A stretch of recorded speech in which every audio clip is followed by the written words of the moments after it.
자, 오늘 아침 주요 이슈 키워드와 함께 자세히 분석해보는 시간입니다. 오늘도 역시 김대호 박사 나오셨습니다. 박사님 어서 오십시오. 네, 반갑습니다. 자, 첫 번째 키워드부터 확인하시죠. 엔비디아 돌풍. 인공지능 AI 붐을 등에 업은 엔비디아의 돌풍이 거셉니다. 밤사이 아마존 시총도 추월했습니다. 네, 엔비디아라는 회사 불과 1년 전만 하더라도 사실 국내 소비자들에게는 잘 알려지지도 않은 아주 자그마한 기업이었습니다. 그런데 이 엔비디아라는 회사가 AI, 인공지능 돌풍을 타고요. 지금 주가가 계속해서 고공행진을 하고 있습니다. 그래서 급기야 미국 최대 이커머스 업체이자 또 우주 개발 업체이기도 하고 클라우드 세계 1인자이기도 한 거대 기업 아마존마저도 시가총액을 넘어서 버렸습니다. 네. 그래서 뉴욕 증시에 다시 판도가 또 변했는데요.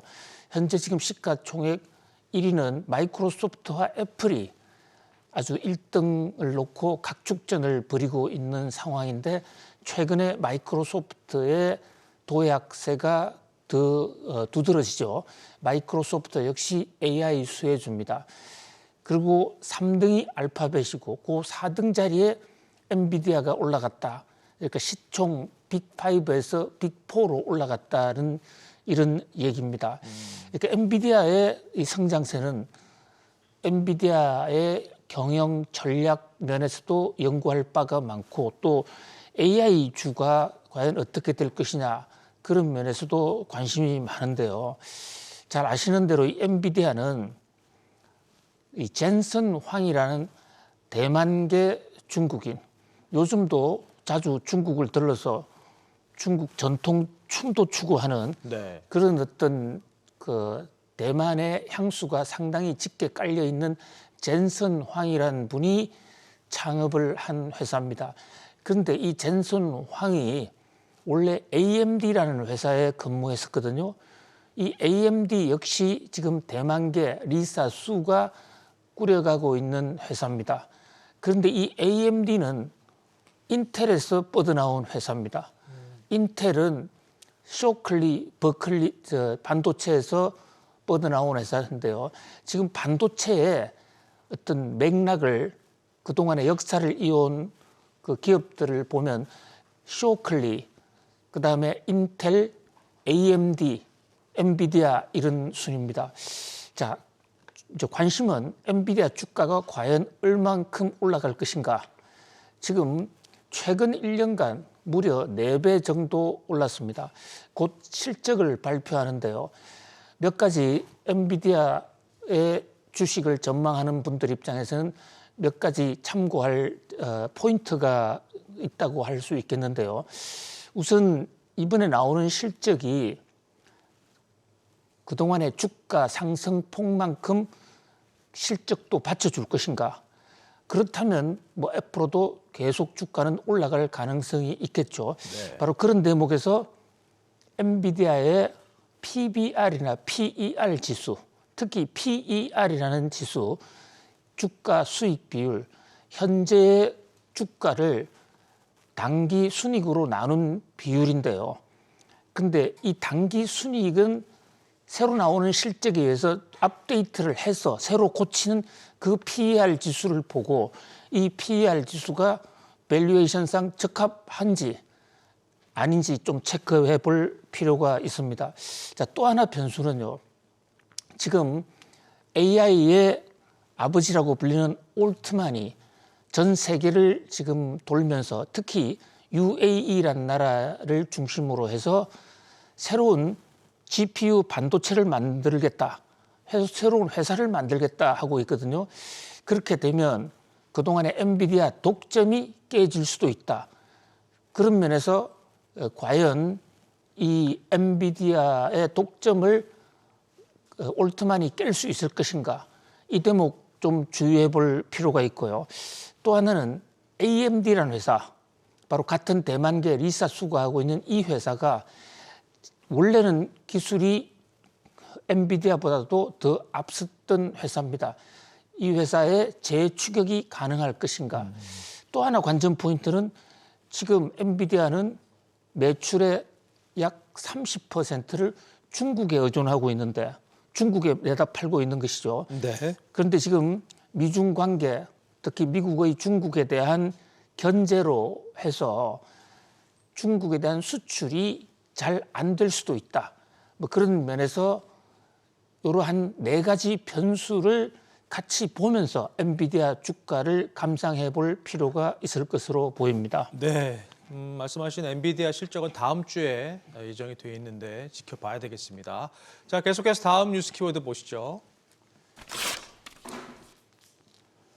CPI 2%, 우리 시간으로 오늘 밤이죠. 미국의 지난달 소비자 물가 지수가 나오는데 전년 대비 2% 상승률, 2%대에 진입할 거란 전망이 나옵니다. 이렇게 되면 연준의 행보에도 좀 변화가 있을 수 있겠죠? 네, 뉴욕 증시의 이제 또 하나의 아주 큰 관심사는 연준이 과연 금리 인하를 언제 어느 정도 속도로 할 것인가에 모아지고 있는데요. 네.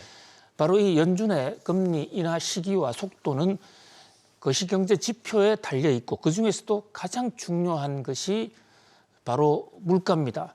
그 이제 물가 가장 업데이트된 최근의 소비자 물가 지수가 오늘 밤 10시 반에 나오는데요. 자, 이 소비자 물가가 과연 어떻게 나오냐에 지금 세계가 주목을 하고 있어요. 네. 현재 지금 뉴욕 증시의 컨센서스를 놓고 보면 헤드라인 물가, 헤드라인 CPI라는 게 종합 CPI입니다. 이 종합 CPI가 지난해 12월 달에는 전년 동기 대비 3.4% 올랐는데 올 1월 달에는 2.9% 오른 것으로 그 상승폭이 좀 둔화된다는 전망입니다. 네. 이 전망대로라면 3년여 만에 처음으로 전년 동기 대비 증가율이 2%대로 떨어지는 것이거든요. 지금 잘 아시는 대로 연준의 목표가 2%입니다. 그렇죠. 그러면 2%까지는 아직은 갈 길이 멀다 하더라도 일단 마의 3% 선을 붕괴시키고 2%대에 진입했다. 이것이 심리적으로 상당히 물가 안정에 대한 안도감을 줄 수 있을 것이 아닌가 그런 기대를 모으고 있거든요. 과연 이대로 나올 것인가 아니면 좀 더 떨어질 수 있을 것인가 여기에 지금 많은 기대가 모아져 있습니다. 네. 또 하나는 전년 동기 대비 지수는 이제 기저 효과가 많은 영향을 주기 때문에 사실 요즘은 전년 동기 대비보다도 요즘처럼 각 연도별 그 가격 등락폭이 큰 시기에는 바로 지난달하고 비교해 보는 그런 그 전월 대비도 굉장히 중요한데요. 현재 뉴욕 증시 컨센서스 상으로는 전월 대비는 물가가 상승폭이 떨어지지 않을 것으로 보입니다. 그러니까 1월 CPI 전월비는 0.2%거든요. 네. 12월 달에도 0.2% 올랐습니다. 자, 그런 대목에서 좀 불안감도 야기가 되고 있는데 아무튼 오늘 밤 10시 반에 미국의 CPI가 과연 어느 쪽으로 흐를 것인가 여기 같이 좀 지켜볼 네. 필요가 있겠습니다. 네. 이번 주 최대 매크로 지표 CPI 지수 지켜봐야 되겠습니다. 자, 다음 뉴스 키워드 보시죠. 에치슨 라인, 역사 속으로 들어가 볼까요? 지난 1950년이죠. 에치슨 당시 미 국무장관이 태평양 방어선은 일본 본토까지다라고 하면서 이제 이게 6.25 전쟁의 발발 시점이라고 볼 수도 있을 것 같은데요. 이와 비슷한 발언이 도널드 트럼프 전 대통령의 입에서 나왔습니다. 나토 회원국들한테 이 방위비 분담금을 제대로 내지 않으면 러시아가 침공해도 돕지 않겠다라는 취지의 발언을 내놨습니다. 이게 큰 논란이 되고 있는데요. 이거 어떻게 보셨습니까, 박사님? 바이든의 입이 도널드 트럼프 대통령이죠. 예, 트럼프의 입과 바이든의 두뇌, 그러니까 두 후보, 트럼프나 바이든 이 두 후보가 미국의 걱정인 동시에 전 세계의 고민거리인데요. 또 어떤 망언이 나왔습니다. 트럼프가 러시아를 향해서 러시아들어 나토를 침공해도 좋다라고 얘기하겠다. 이런 좀 상상하기 어려운 발언을 했습니다. 원래 트럼프 대통령의 어법은 아주 과장법을 동원해서 충격적인 얘기를 한 다음에 그래서 관심을 끌어놓고 그다음에 자기 주장을 펼쳐가는 것이어서 뭐 익숙해진 사람은 크게 놀랍지는 않다라는 반응을 보이기도 하는데요. 그러나 아무리 과장법을 쓰더라도 써야 될 말, 쓰지 않아야 될 말이 있는데 나토는 미국이 만든 군사 동맹입니다. 그런데 나토가 방위비 제대로 안 내면 러시아들어 나토를 치라고 하겠다? 뭐 이것은 동맹을 근본적으로 뒤흔들 수도 있다라는 굉장히 큰 리스크로 받아들여지고 있어서 지금 미국의 언론들도 트럼프 대통령의 이러한 발언에 대해서 아주 맹렬하게 비판을 하고 있는 그런 상황인데요. 네. 심지어 뉴욕 타임즈가 에치슨 라인을 언급을 했습니다. 참 우리에게도 참 가슴 아픈 우리의 아주 아킬레스 건이죠. 6.25 전쟁이 1950년 6월 25일 날 터졌습니다. 그런데 그로부터 5개월 전인 1950년 1월 달에 미국의 에치슨 국무장관이 에치슨 라인이라는 걸 발표했어요. 미국이 유사시에 방어하는 라인이다고 발표한 이 선이 에치슨 라인인데 당시 1950년에 에치슨 라인에 한국은 빠져 있었습니다. 네. 그러니까 유사시에 한국을 돕지 않을 수도 있다라는 이런 신호를 준 것이죠. 바로 이제 북한은 이 에치슨 라인을 믿고 미군이 한국전에 개입하지 않을 것이다. 그래서 6월 25일 날 쳤다. 그래서 이번에 트럼프 대통령의 발언은 1950년에 에치슨 라인으로 인해서 한국 전쟁이 터졌던 것처럼 전 세계에 전쟁을 당기는 도화선이 될 것이다. 그런 면에서 지금 상당히 우려를 표하고 있는 그런 상황입니다. 네. 자, 지금 트럼프의 공포가 점점 더 한 걸음 한 걸음 다가오는 그런 모습입니다. 네. 자, 계속해서 다음 뉴스 키워드 보시죠. 바이든 특검. 조금 전에 박사님께서 바이든의 기억력, 머리 이렇게 말씀을 해주셨는데 이게 특검 보고서에서도 좀 나와서 논란이 됐습니다. 기억력이 나쁜 노인이라는 표현이 나오면서 논란이 됐는데 바이든 대통령은 계속해서 말실수를 하고 있는 상황입니다. 예, 말씀 올린 대로 지금 트럼프의 입, 바이든의 뇌 한마디로 기억력이 나쁜 노인이다. 저런 오락가락하는 노인에게 뭘 맡길 수 있겠느냐. 미국인들의 걱정 중에 하는데요. 자, 지금 바이든 대통령이 부통령 재임 시절에 문건을 빼냈다는 혐의로 특검을 받아왔었거든요. 네. 그 특검 검사가 한국계 미국인인 미스터 박입니다. 한국 한국 문화에도 굉장히 익숙해져 있는 분인데요.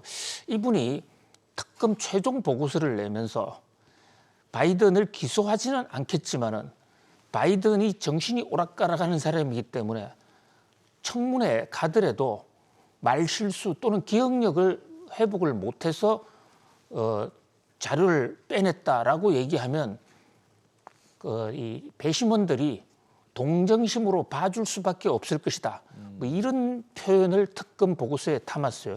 그래서 한마디로 바이든의 기억력은 미국 지도자로서 믿을 수가 없다라는 이런 얘기를 이제 우려를 야기했고 이것이 미국 정가에 가뜩이나 지금 바이든 대통령은 이딴 실언 발언으로 해서 국민들의 우려가 증폭이 되고 있습니다. 특검 발표 직후에 바이든 대통령은 특검이 잘못했다라고 나는 기억력이 아주 멀쩡하다라고 해명 기자회견을 했는데 그 자리에서 또 멕시코 대통령과 이집트 대통령을 혼동해서 그야말로 구제불능이다라는 그런 평가를 받기도 했습니다. 네. 자, 우려되는 상황입니다. 자, 오늘 마지막 뉴스 키워드 보시죠. 회색 코뿔소. 이게 잘 알려졌지만 충격도 크지만 쉽게 간과되는 위험을 일컫는 표현인데요. 요즘 중국 경제가 좀 이런 상황인 것 같습니다. 예, 지금 그 세계 경제의 앞으로의 불안 요인을 우려하는 대표적인 그 동물 비유가 두 가지가 있는데요. 하나는 회색 코뿔소, 또 하나는 블랙스완입니다. 네. 이 블랙스완이라는 것은 검은 백조니까 마치 뜨거운 아이스 커피 이런 것처럼 앞뒤가 맞지 않는 말인데, 그러나 그동안의 백조는 흰색이었지만 이 백조가 검은 백조도 나올 수 있다. 예상치 못한 상황이 터질 수도 있다. 조심하라. 이게 블랙스완 경고입니다. 그런데 블랙스완은 사실 예상하지 못한 거기 때문에 그냥 조심은 해야 되지만 어떻게 조심해야 될지 알기 어려운 좀 막연한 거예요. 근데 이보다도 더 세계 경제에 공포가 되는 게 바로 회색 코뿔소인데요. 자, 코뿔소는 숲속에서 회색 코뿔소가 있으면 숲은 푸른색이지 않습니까? 회색 네. 코뿔소 아주 잘 보입니다. 코뿔소가 다가오면 다 죽는다는 것도 알아요. 그런데 설마 코뿔소가 사람 사는 쪽으로 다가오겠느냐 해서 대비를 하지 않는 거, 충분히 예상 가능하지만 그냥 방심해버리는 거, 이런 것을 회색 코뿔소라고 그러는데요. 자, 지금 중국 경제, 중국이 우리나라 설 직전에 디플레, 물가가 계속 떨어지고 있다 한 그런 우려가 나왔거든요. 그러면서 지금 세계의 경제학자들이 바로 중국의 이 회색 코뿔소, 중국 경제가 흔들릴 것이다라는 얘기는 오래전부터 우려가 제기되어 왔습니다. 특히 이 신용 붕괴, 부동산 경기 침체. 자, 중국이 과연 이 회색 코뿔소의 공격을 막아낼 수 있을 것인지, 아니면 대책 없이 그냥 당할 것인지, 이것이 세계 경제에 아주 중대한 변수가 되고 있다고 하겠습니다. 가장 큰 문제는 뭐 마땅한 해결책이 없다라는 거겠죠. 자, 오늘 짚어본 뉴스 키워드 다시 한번 보실까요? 엔비디아 돌풍, CPI 2%, 에치슨 라인, 바이든 특검, 그리고 회색 코뿔소까지 짚어봤습니다. 박사님, 오늘도 도움 말씀 고맙습니다. 감사합니다.